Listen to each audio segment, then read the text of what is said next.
What strikes me is that it's that you got to make these films, sometimes very political films, or metaphorically political, like or critical as provincial actors, or Kieślowski's Blind Chance. How did you get to make these films? How did you work towards the censorship? It was much easier than to work with the, with censorship in Hollywood or something. The rules have been very simple. Poland wasn't really a very bad country in 70s. It means it was relatively liberal. And we knew that if we'll be touching some subjects, like, I don't know, to do something against Soviet Union or Communist Party, or speak about some points in the Polish history, like cutting, we will get into troubles, of course. But if not, we can use some kind of the language which was metaphorical and which was actually quite exciting, because it was like, it was more interesting to tell the things just straight. And the audience was very receptive, was following us. And the censors, it was possible to fool them in some way. Fortunately, it was always the special minister for the cinema who decided about accepting the script and accepting the movie. In the meantime, between the script and the ready movie, it was like 9 months of time, and we've been shooting, and no one was really like putting any kind of the attention to that. So between the script, which was censored, and the movie, we've been able to shoot whatever we wanted.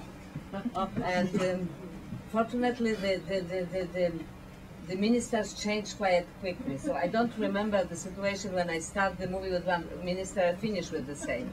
Mostly it was another one when we finished. So, and we always shot the things which we knew, like, it's like with when we are hunting, and and you throw something for the dogs, and in the meantime you do something, on the side.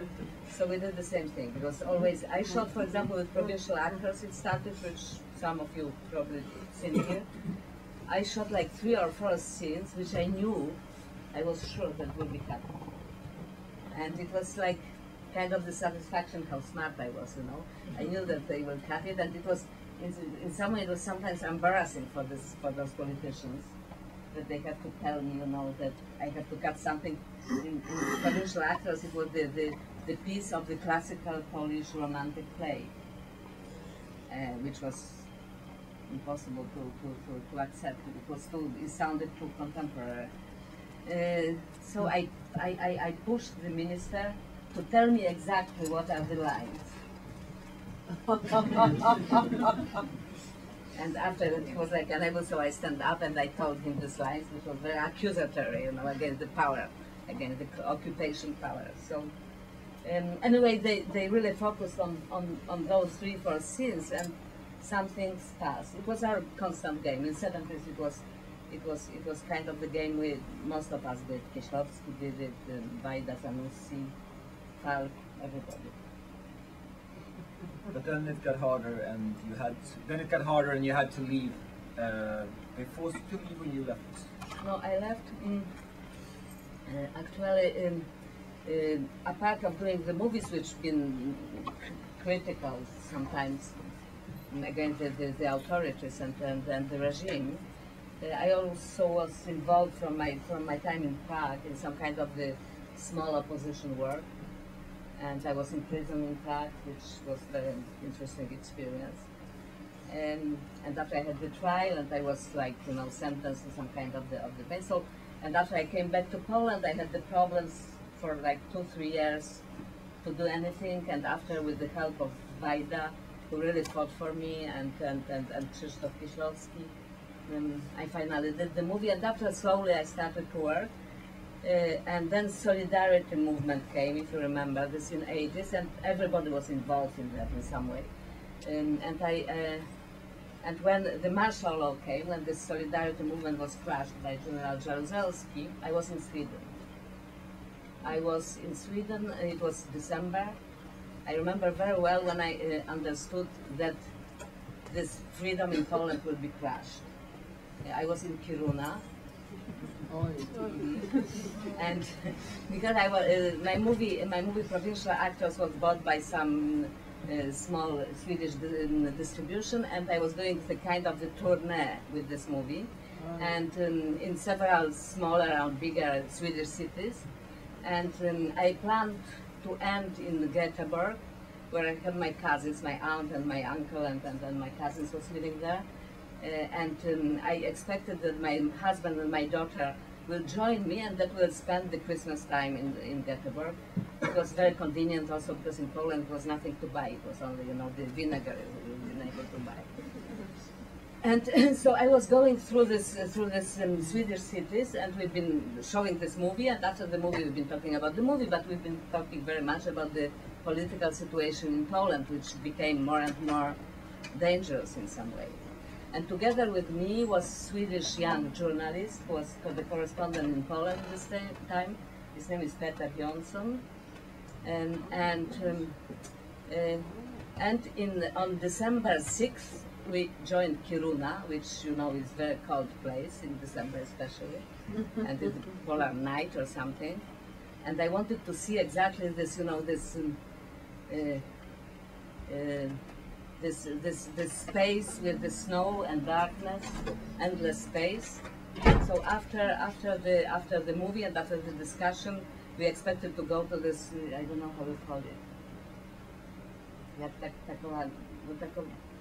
Takowy jako step śniegowy.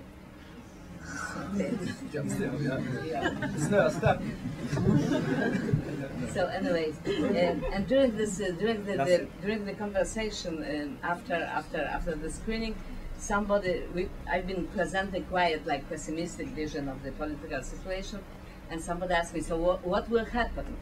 And suddenly I had the vision, and I said, what will happen? It will be martial law, or the Russian will come and it will be crushed. It's over. And in this moment, I've seen that it will happen immediately, not in 2 months, not in 1 year, but now. So in the evening, I tried to reach my husband to tell him that he has to come immediately with our daughter, and they had the tickets for the ferry for December 16 or 15, but they've been unable to change. Anyway, no one took me seriously, as it always happened with Cassandras. And in the evening, I went to this. They drove me far away from Kiruna to the snow space, and the sky was dark and very high. And I remember I lied on the snow, and I felt that I had to stay here and die here. And I didn't. After I went to another city and to another city, and we drank a lot. And on December 13th, which was the day of the martial law, I ended in Göteborg, and my cousin was waiting for me in the rail station. And I didn't know about the martial law. He knew, but I didn't know. So he asked me what I think about the situation, and I told him, finish Polonia. And I started to joke. So he thought that I'm totally cynical. But I just didn't know, and when we came to their apartment, the television was on, and I seen suddenly Warsaw in the snow, and the tanks, and the soldiers, and all this shit, So I was the only person in Sweden then with some kind of name from Poland, so a lot of journalists started immediately to call me and wanted to talk to me. And I didn't know what to do, I knew that if I will start to talk, it will be impossible for me to come back. And I didn't know what would happen with my family and with my friends, and the telephones had been cut, and it was not communication. So after I spent like 3 days in the dark room, thinking, and then I decided that I will go to Stockholm, where some solidarity people was doing, and was some kind of the movement to do something for Poland and so on.